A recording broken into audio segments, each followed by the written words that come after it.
Part 4, wiring. Alright, so we've got our LED rings here, just doing a test fit. We've already drilled our holes out, but I'm just going to go ahead and get those ready to go in there. As you can see, there's like this round thing right here. It's going to make this small halo kind of difficult to fit in there, but we'll make it fit. I think an 85mm halo ring would fit perfectly right there, but as far as I've seen, I've only seen 80 and 90mm. So when you're cutting these lines to actually fit into the housing, you don't want to cut it too short to the halo itself. Then you're not going to have room to fit them once we reseal everything. So cut it pretty close to this box if yours does have a box.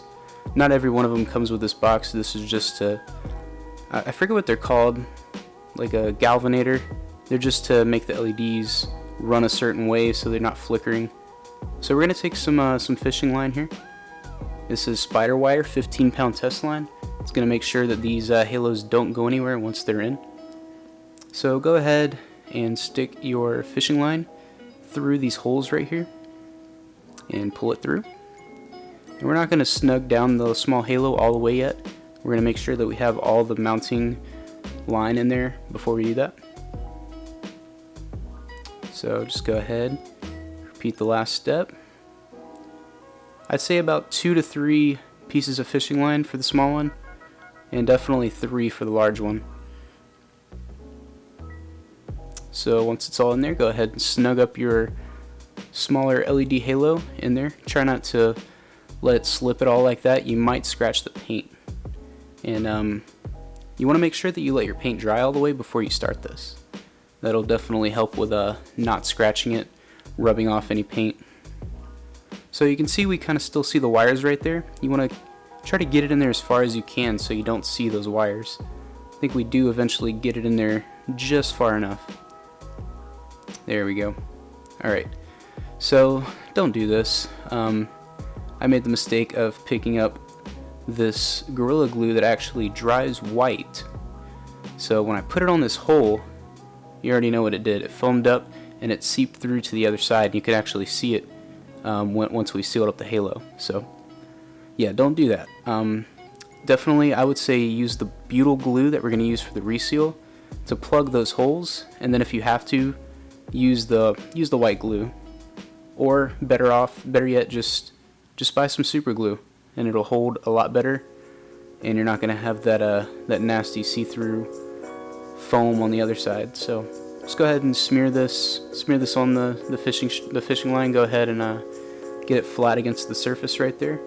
Make sure it's not going anywhere. Pull it tight as you get it tacked onto the surface. Then you want to go ahead and repeat it for the other pair of fishing lines that you have for the mounting point.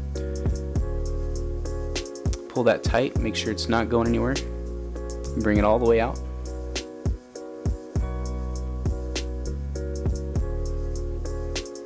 Alright, here we go. Alright, next up we've got our wires coming out of the halos. We're going to go ahead and resolder those up to the black box, the galvanizer, degalvanizer. I don't know what it's called.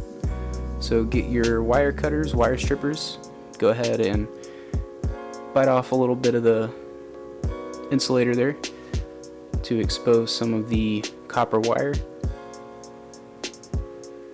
And for the negative too. Probably gonna have to get that down a bit more. It'll do for now though. Alright, gonna go ahead and take off the piece that we cut in the previous step, and we're gonna connect it back to the halos. We don't want to get rid of the box that came on these halos. It's there for a reason. So make sure that make sure you're putting it back on there. Alright, once it's wired up, we're going to go ahead and go grab our soldering iron.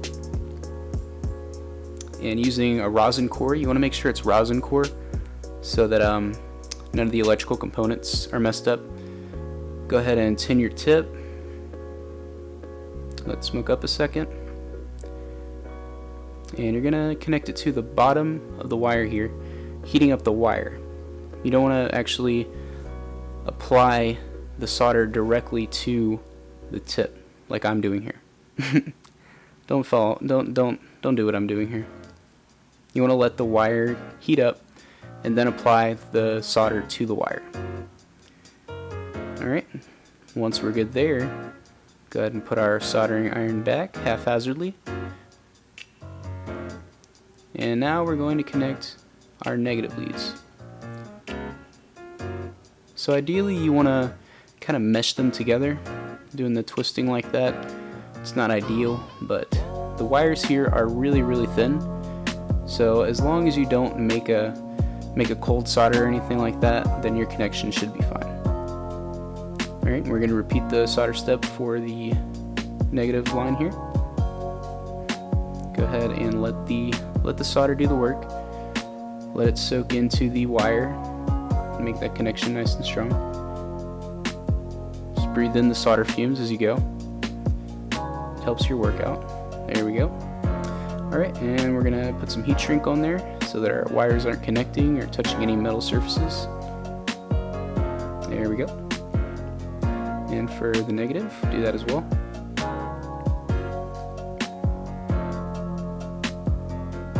Alright, next we're going to go ahead and install the large halo ring.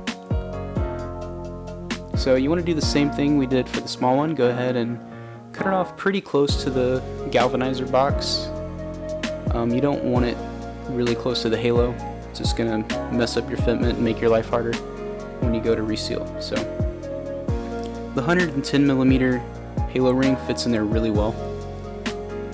I wish the smaller one would fit in there like that too. Like I said, I think it should be an 85mm. Go ahead and run your fishing line through your mounting holes. Push it on through to the other side.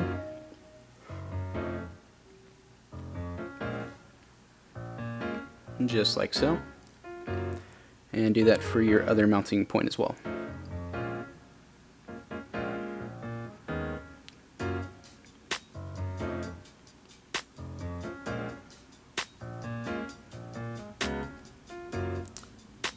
Alright, that just about does it.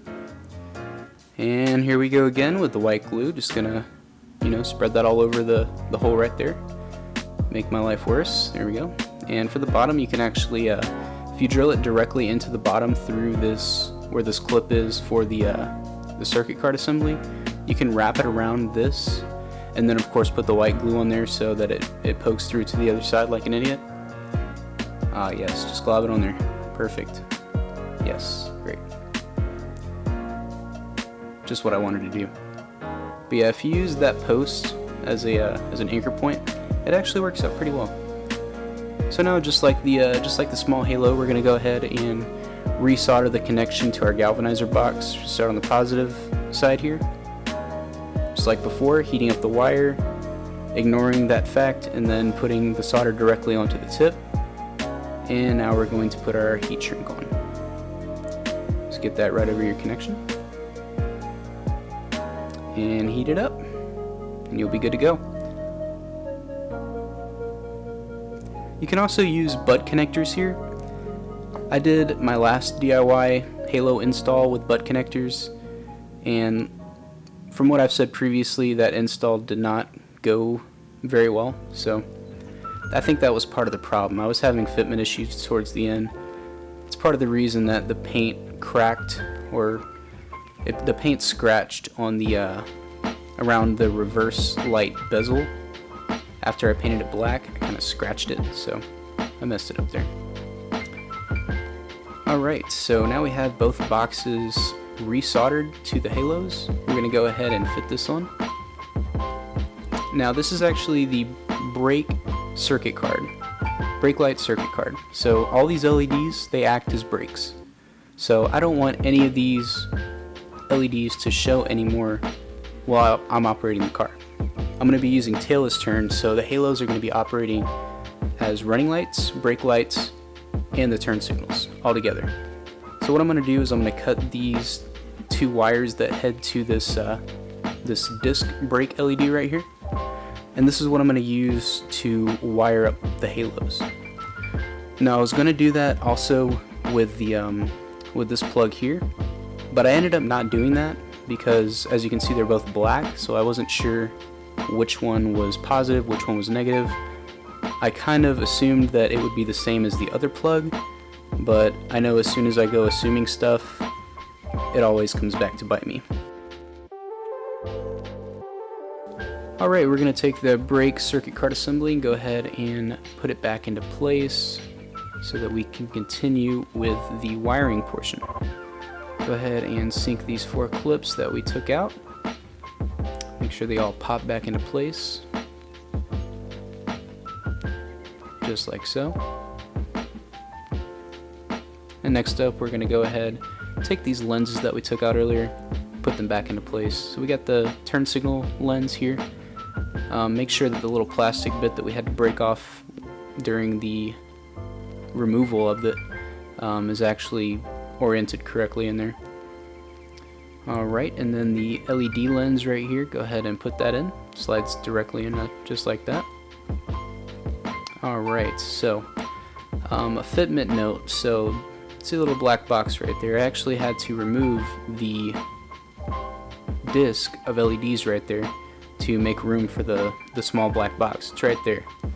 So it fit pretty nicely under there, and that's going to resolve the issue of a non-fitment when we go to put our lens on in a little bit. So I'm going to go ahead and start doing the main soldering. So actually connecting the LED halos to the circuit card that controls the brake lights and the running lights. Let's go ahead and twist them up just like so.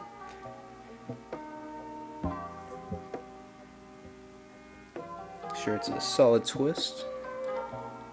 Don't need anything coming undone once it's in there completely. And I mean, how could it? I'm gonna go ahead and put some solder on there. So you want to do this directly over the circuit card. That way, if any solder decides to just drip onto there, you know, it completely messes up your circuit board. Go ahead and give the solder smoke a big inhale. Can't forget about that. And knock off all that excess solder. Alright, and same thing with the positive leads. Gonna go ahead and solder those together. Just like so. Make sure you're getting a good connection there.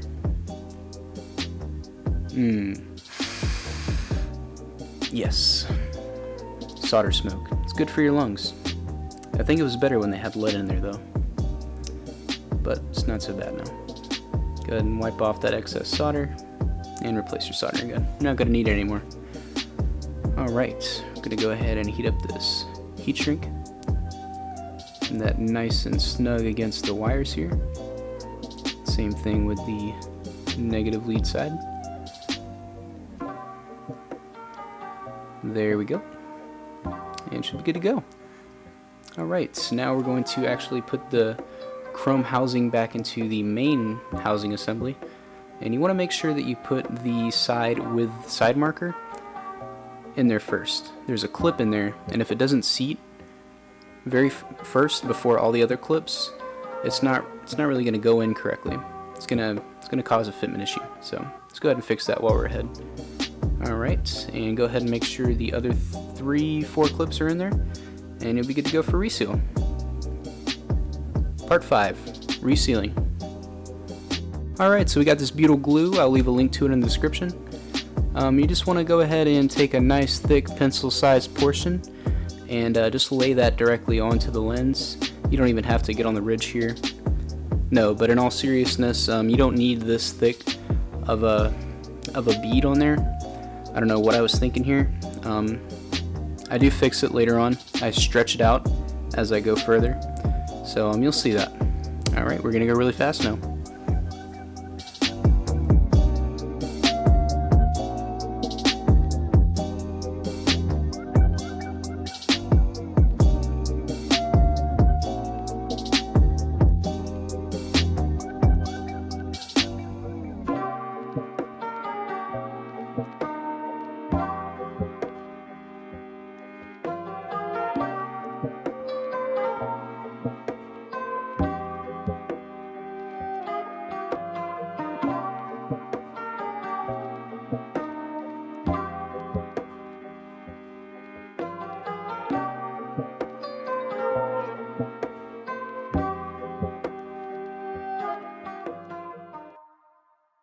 Alright, there we go. Just go ahead and snap off that last little bit of butyl glue and make sure that it is seated properly on there.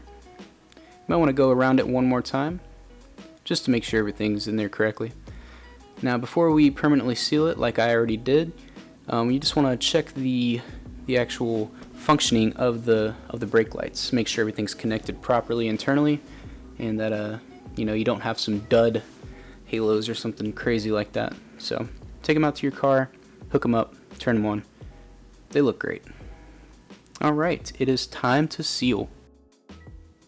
Alright, next we're going to grab our clamps, start going around the perimeter of the taillight, making sure that we get a nice tight grip on the taillight. Not too tight though. You don't want to break the lens. This would be a terrible time to do that, especially when everything's gone so smoothly so far.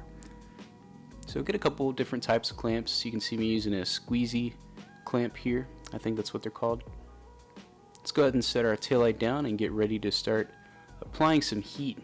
Get that butyl nice and hot. Alternatively, you could throw them in the oven too. I don't have an oven in my hotel room though.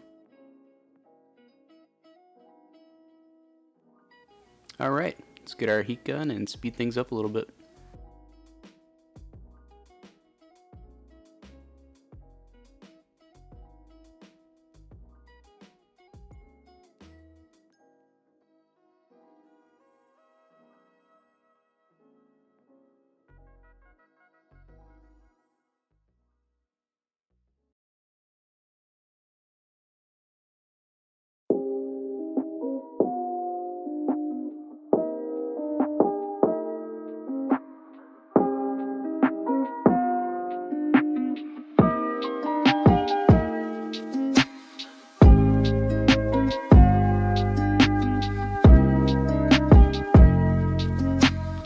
Alright, well there it is guys, the end of the video, and this is what we're left with.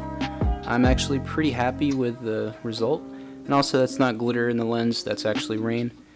But I did put a lot of time and effort into making this whole thing happen, tearing apart my tail lights, making the video itself. That was a whole nother experience, but yeah, I really appreciate your guys' input. You're the whole reason that I decided to make this video in the first place and actually redo them. So hopefully you guys enjoyed, hopefully you're following along. If so, I wish you luck, and remember, just be patient when you're doing this. It's going to be worth it. Later guys.